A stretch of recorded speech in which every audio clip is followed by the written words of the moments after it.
എളുപ്പത്തിൽ ഉണ്ടാക്കാവുന്ന ഒരു 4 മണി പലഹാരമാണിത്.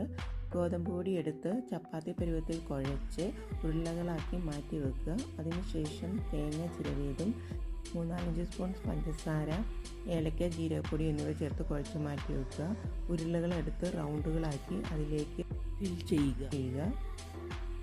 സൈഡിലേക്ക് മടക്കുക.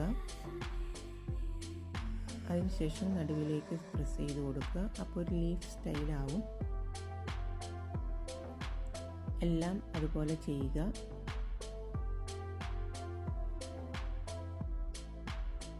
ഇത് കുട്ടികൾക്ക് എളുപ്പത്തിൽ ഉണ്ടാക്കി കൊടുക്കാവുന്ന ഒരു സ്നാക്സാണ്.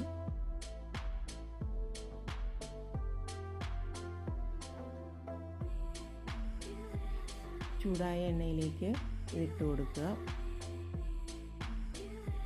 നന്നായി ചൂടാകുമ്പോൾ മറിച്ചിട്ട് കൊടുക്കുക. അങ്ങനെ സ്നാക്സ് റെഡി. ഈ ചാനൽ ഇഷ്ടമായെങ്കിൽ സബ്സ്ക്രൈബ് ചെയ്യുക, ലൈക്ക് ചെയ്യുക, ഷെയർ